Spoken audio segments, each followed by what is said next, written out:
Hello and welcome. Today we are diving into a topic that is a real game changer for your exams. Phosphorus and its compounds. Now, you might just think it's another element on the periodic table, right? Group 15, non-metal. But get this, it's literally in your DNA. How cool is that?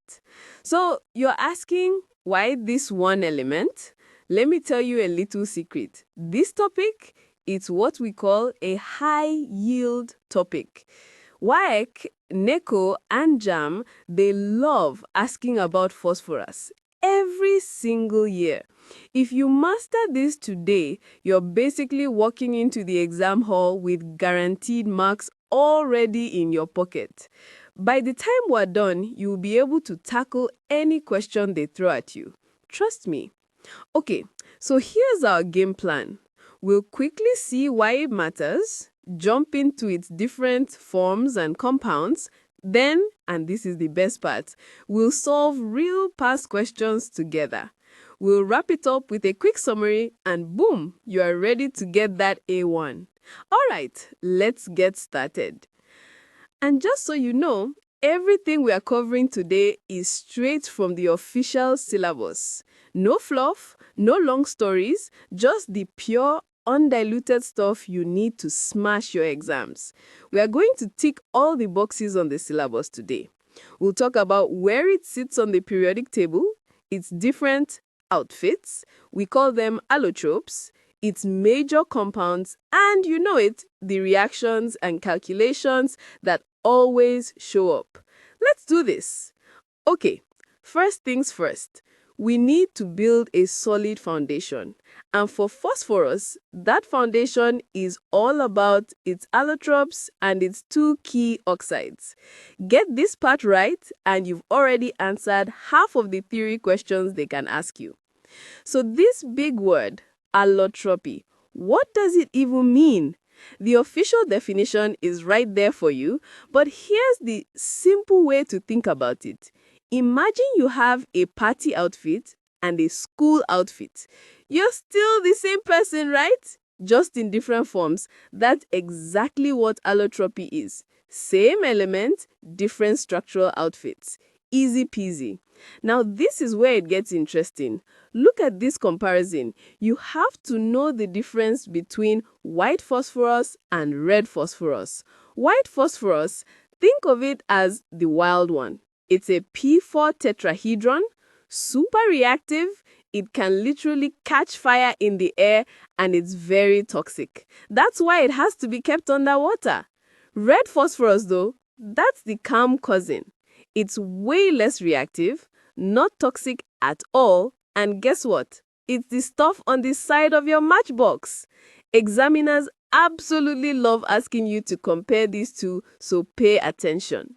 All right, let's talk about what happens when phosphorus bonds. This is super, super important.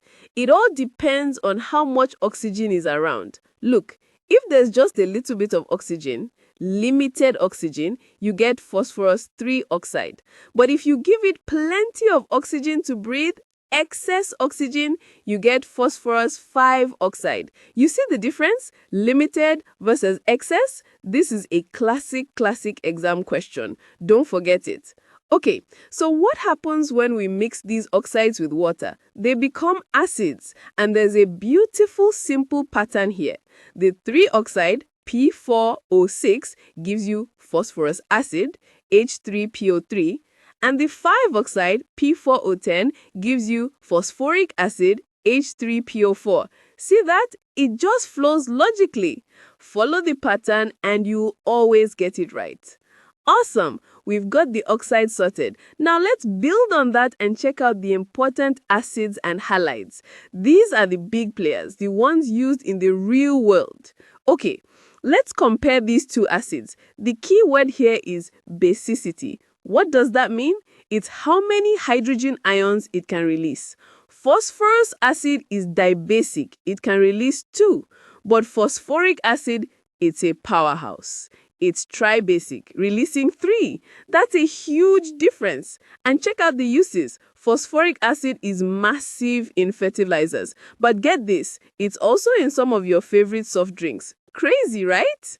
So how do they make all this acid for fertilizers and sodas? It's called the WAEC process. Don't let big equations scare you. It's like a simple recipe.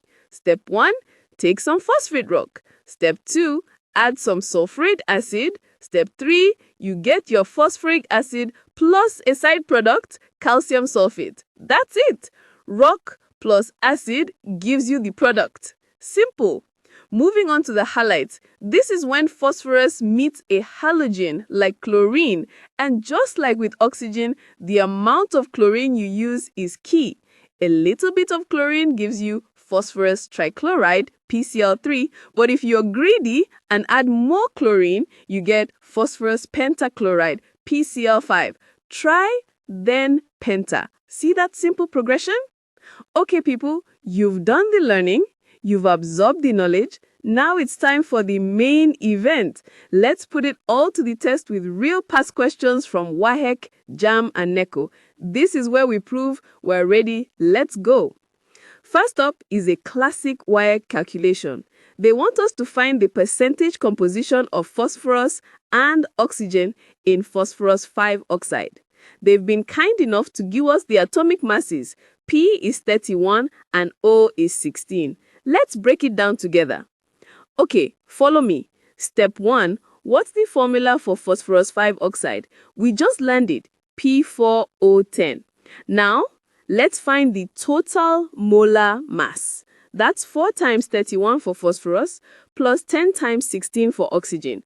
Do the math. 124 plus 160 gives us 284. Simple, right? Now, for the percentage of phosphorus, it's the mass of phosphorus, which is 124, divided by the total mass, 284, all times 100. That gives us 43.66%. We do the exact same thing for oxygen, 160 over 284 times 100, and we get 56.34%. Done! Easy marks. All right, next up is JAMB. And you know JAMB loves these tricky, which of the following is not correct questions. They are designed to catch you off guard, so you have to read carefully. Let's look at our options one by one. Okay, let's play detective and eliminate the correct statements. A, is it a solid mineral? Yes, phosphate rock. So A is correct. C, does it have allotropes? Yes, white and red. So C is correct. D, is it in DNA? We said that right at the start, so D is correct. That leaves us with B.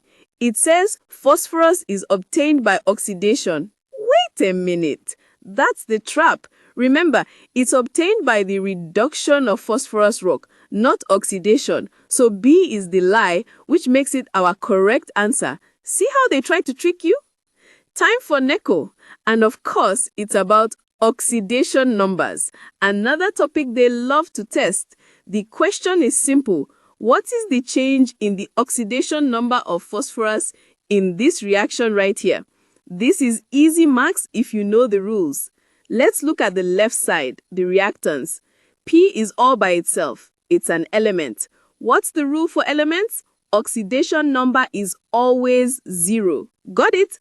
0. Now, look at the right side, the product. We have P2O5. We know oxygen is almost always -2. So we set up a small equation, 2pp plus 5 times -2 equals 0. That means 2p minus 10 is 0. So 2p equals plus 10, which means 1p must be plus 5. So what's the change? It went from 0 to plus 5. That's an increase of 5. You see? Simple. Fantastic work, everyone. We've gone through the theory, we've smashed past questions. Now, let's put a nice bow on it. I'm going to give you a quick fire summary and some killer exam tips to make sure all this information sticks. This is your ultimate cheat sheet for phosphorus. Look at this table. These are the absolute must-know compounds. I want you to screenshot this, save it, do whatever you need to do. Notice the key facts I've pulled out: white phosphorus, reactive, toxic, phosphoric acid, tribasic, fertilizers. These little details are what separates an A from a B. And before I let you go, here are my personal top tips for this topic. Number 1, balance your equations. Don't lose cheap marks. Number 2, know the difference between white and red phosphorus like the back of your hand. Toxicity, reactivity, the whole thing. Number 3, the common oxidation states are +3 and +5. Memorize that. And finally, number 4, white phosphorus is a strong reducing agent. Why? Because it's unstable and just wants to get rid of electrons. Remember these 4 things and you'll be golden. Listen to me. You've put in the time today. You've done the work. You now have all the tools you need to conquer any question on phosphorus. So walk into that exam hall with your head held high. Be confident. You've got this. Go and smash it. Hey, if this lesson helped you out, do me a huge favor. Hit that like button. Share this with all your friends and classmates who are also getting ready. And make sure you subscribe so you don't miss our next topic. And for more practice, head over to www.examkp.com. There are thousands of free questions waiting for you there. Let's do this together and let's smash these